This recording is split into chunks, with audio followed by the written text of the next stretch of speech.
Good morning to all of you. I'd like to greet Hans C. Thank you, Hans, for embracing DRR and CCA as your lifelong advocacy after the brief meeting with Margareta a few years ago in my home.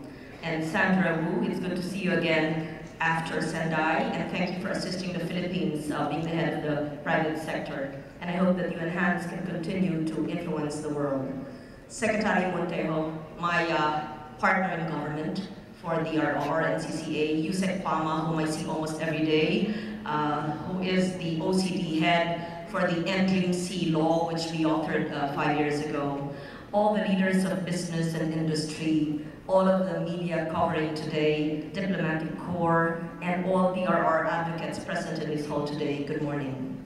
Just yesterday, the Climate Vulnerable Forum of the 20 most vulnerable nations in the world convened, where I keynoted a very special message of the importance of giving focus to vulnerability and risk assessments. And today, as we speak, they're also ongoing with the 20 nations represented. And I hope that 20 vulnerable nations will have a big voice in COP21 end of this month in Paris. Globally, economic losses due to disasters are taking a toll in development, and you all know that as businessmen. These losses will continue to escalate unless disaster risk reduction and management becomes integral to national development plans and business investment strategies.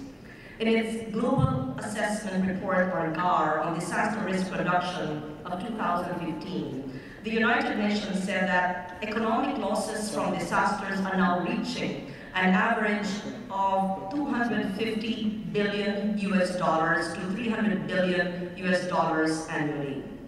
The UN cautions that investment in infrastructure and built environment are expected to increase over the next 40 years that has occurred over the last 4 millennia. This represents a challenge for disaster risk reduction, as investment decisions take into account opportunities for short-term profits rather than concerns for future sustainability. When more investments flow into hazard-prone areas, the value of exposed economic assets obviously significantly increases. While the occurrence of some natural hazards may be inevitable, they clearly do not need to turn into disasters. The impact on our society, our economy, your businesses can actually be drastically reduced, if not prevented, and our development gains preserved if risk reduction is done right. And if I may add, if risk reduction is mainstreamed in our General Appropriations Act, in the budget, which is $3.002 trillion, and in your respective budgets as leaders of the business community. Policies play an important role in our development initiatives, since they provide the framework that will guide us towards a uniform goal that is sustainable and resilient growth. Here in our country, our policies engage the strong support of the private sector in realizing these goals. The National Disaster Risk Reduction Framework and Management Act encourages participation from the private sector in carrying out a disaster risk reduction and management approach that is hopefully holistic, comprehensive, integrated, and proactive in lessening the social, economic, and environmental impacts of disasters, including climate change. Very clearly, you've seen how it was in Ondoy, where 2.5% of GDP was quickly eaten by the winds and the storms in 2009. You've seen how more than 7,000 individuals were just wiped away. Their lives were wiped away by Yolanda, and up to now, 2 years later after Yolanda, hundreds of millions, if not billions of pesos need still to be put in place for housing and economic livelihood opportunities. Lando, or Copu, which struck a month ago, also needs the rehabilitation of at least 11 billion pesos in the island of Luzon. The Climate Change Act, as you very well know, gave birth to the Climate Change Commission, which is headed by no less than President Aquino. I wrote this bill in 2007, enacted in 2009, and now it is a commission that is negotiating in Paris for COP21, which will ensue on November 30. And just recently, the IRR was fully done, up for signature of the President, where we had allocated 1 billion pesos in programmed fund for local government units and people's organizations to access so that they would have DRR and CCA in their programs in the local government units. We also know that we have the NDRC law, which created the council. We know that we need a stronger law, that we have a permanent government body that will not just respond, but actually be more prepared for disasters. The Renewable Energy Act was enacted by Congress. We still need to see a more robust, dynamic implementation of a 2008 RE law, because we know that clean technologies play an invaluable role in sustainable development. And the Philippines actually has much more potential for RE. We actually have 246,000 megawatts of potential renewable energy resources that remain untapped.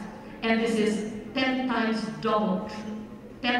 more than what is our capacity or our needs as I speak to you today. In March of 2015, where many of you were there in Sendai, the framework for disaster risk reduction, the successor to the Hyogo Framework for Action, was adopted during the 3rd UN World Conference on DRR in Sendai, Japan. This new framework gives primary importance to understanding disaster risk, which is very important in determining appropriate solutions and actions. And it would be good if the Sendai framework can actually be operationalized and understood, implemented on the ground by big business, by MSMEs as well.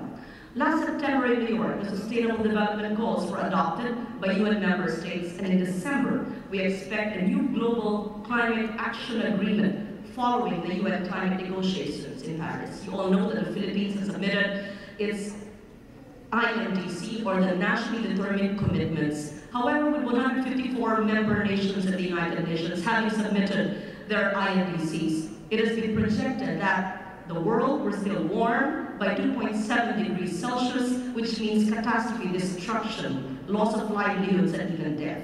And so we must push for a lower than 2 degrees Celsius for the world. The Philippines may not be a major emitter because we're less than a 1% emitter of only 0.002 degrees, but we still must mitigate. We must mitigate because it makes good business, environment, and health sense to mitigate. But we must take proactive action in urging the world, especially those who pollute, the developed nations who must give us financial and technical assistance so that our nation of 100 million people will be able to proactively pre-position goods and services before a natural hazard strikes. So the 3 frameworks I mentioned, Sendai, SDGs, and what will happen in Paris in December, must be implemented holistically through a whole-of-society approach and with emphasis on local-based action. All government projects, including those foreign-funded, must be aligned with the new international frameworks for development. And prior to the climate talks in Paris, which aims to get the collective commitment of nations to limit global warming by 2 degrees Celsius, we in the Senate are already aligning the government's budget for 2016 with these global frameworks. For the first time in the history of Congress, we will have a budget that will be aligned with the 3 international climate agreements. In fact, the current 2015 national budget, the allocation for climate tag programs, activities, and projects amounts to 128 billion pesos. But I believe that this is too small an amount because I sincerely believe that the whole 3 trillion budget can be climate adaptive and resilient. We really have to start pushing not just the national budget, but in every business and industry as well. Since we must use a whole-of-society approach in disaster risk reduction and climate adaptation and sustainable development, the role of the private sector is very much important. It is on this note that I congratulate the global business sector for working with the UNISDR to launch the UNISDR Private Sector Alliance for Disaster Resilient Societies, or ARISE, that will guide the private sector in implementing business initiatives and solutions in line with the Sendai framework of DRR. I salute this very timely launch of ARISE Philippines, and I encourage all private companies and micro, small, and medium enterprises to be part of this endeavor. We can ensure our economic resilience by reducing disaster risks, letting investors be aware of it, and requiring business investments to take into account disaster risk reduction and management measures. The United Nations said economic losses from disasters are, and I quote, out of control. We should reverse this situation. Resilience should actually be at the core of our development policies and strategies. In climate and disaster risks, there may be no second chances. Thank you.